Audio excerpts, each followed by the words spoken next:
Today we are breaking down everything confirmed inside Tesla's dedicated semi-factory in Sparks, Nevada.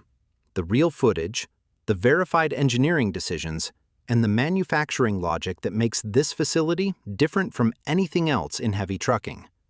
Journalist Ashlee Vance was given access to the production floor on April 10, 2026, posting photos and a walkthrough that Elon Musk shared directly on X. Dan Priestley, Tesla's semi-program director, guided the tour. The factory broke ground in 2024. The steel went up in under 24 months, and the 1.7 million square foot building, located directly on Electric Avenue adjacent to Gigafactory Nevada, entered mass production in March 2026. Height Logistics and DHL received among the first production ramp units. The full-scale ramp to volume output is targeted before June 30, 2026. The first thing Priestley highlighted on the tour was the overhead carrier system, and it is the engineering decision that defines everything else about how this factory works. Suspended carriers move complete vehicle modules weighing more than 10,000 pounds through a continuous loop above the production floor. Priestley described the factory as designed to produce thousands of trucks in the minimum viable space using hundreds of robots and this massive overhead conveyance loop. The carriers position each module with precision down to approximately plus or minus 0.5 millimeters.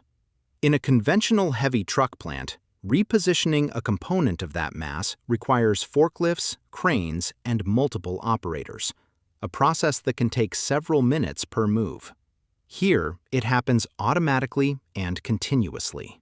Workers and robots gain access to the same module from multiple directions simultaneously, reducing the waiting time that creates idle time in traditional sequential assembly. The factory does not use a traditional linear assembly line. Priestley confirmed the facility is designed around what Tesla describes as the Unboxed parallel assembly process, the same philosophy applied to Cybercab production at Giga Texas. The cabin, chassis, drivetrain, and battery systems are built simultaneously in separate zones and only brought together at a final marriage point. In a conventional truck factory, each stage waits for the previous one to complete. Here, multiple teams work at the same time on different subsystems. Throughput increases without extending the physical line length. Scaling means adding parallel module stations rather than making the line longer or faster, which is why Priestley says the factory is targeting tens of thousands of units annually with a long-term capacity target of 50,000 trucks per year. The battery supply chain decision is the one that Priestley described as removing the bottleneck that delayed the program for years. The 4,680 battery cells that power the semi are manufactured in the adjacent Gigafactory Nevada complex, not shipped from a separate facility. Tesla built the semi-factory directly next door specifically to close this supply loop. In traditional truck manufacturing, components can sit idle in transit for days or weeks. Here, the goal, as Priestley described it, is near zero delay. Components flow directly from cell production into pack assembly and into the truck without warehousing or buffer inventory. The semi uses 3 battery packs arranged low between the axles. This placement lowers the center of gravity compared to a diesel truck, which reduces rollover risk, an important safety consideration given that jackknifing and rollover represent a significant portion of serious heavy truck accidents. Before any truck leaves the factory, it is tested under megawatt-level charging.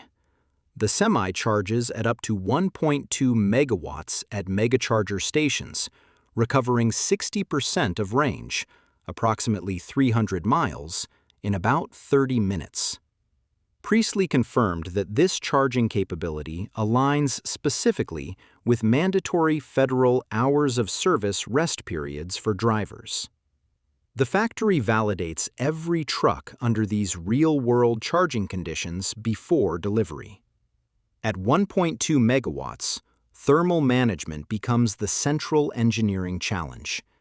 Heat generation, connector durability, and system stability are all pushed to their operating limits during the validation test.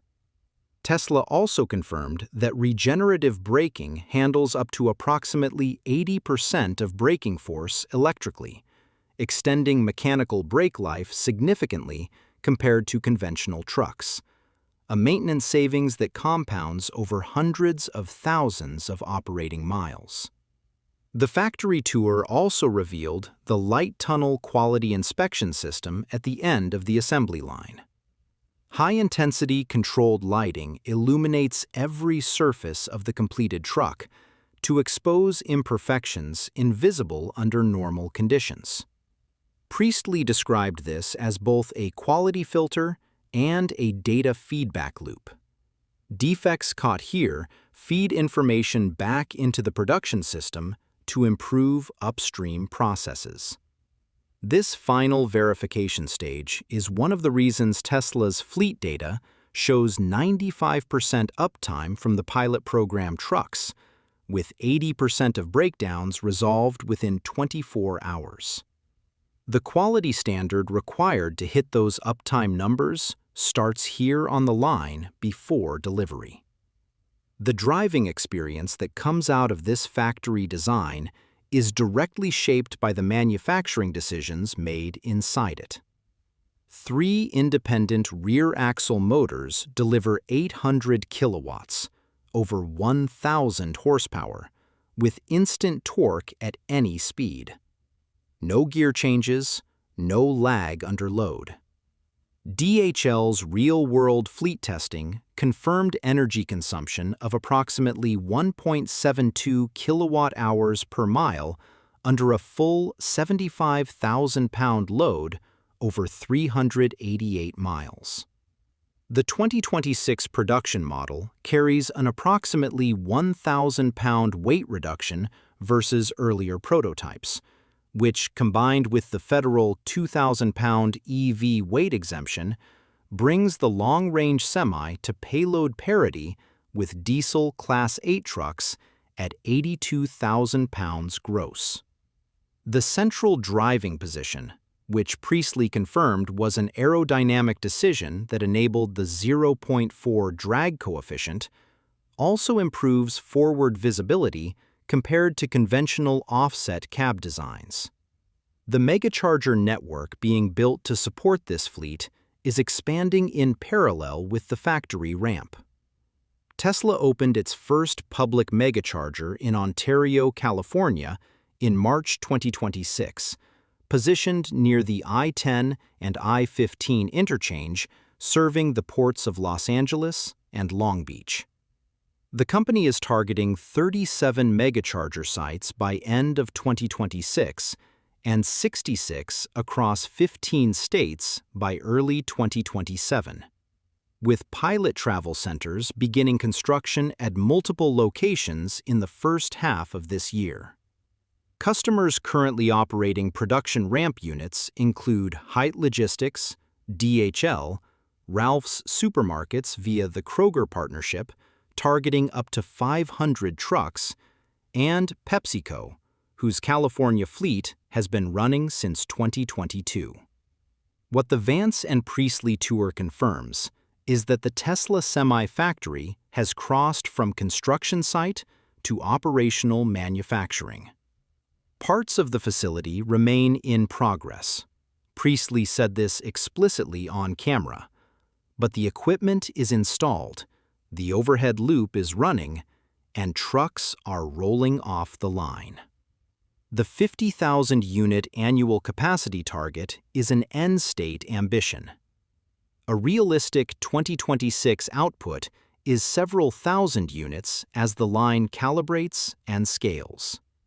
But the supply chain integration with Gigafactory Nevada, the parallel assembly architecture, the validated 1.2 megawatt charging capability, and the 13.5 million cumulative pilot fleet miles already logged before mass production began, These are the verified foundations that make the long-term case for the Tesla Semi something traditional trucking manufacturers have to take seriously.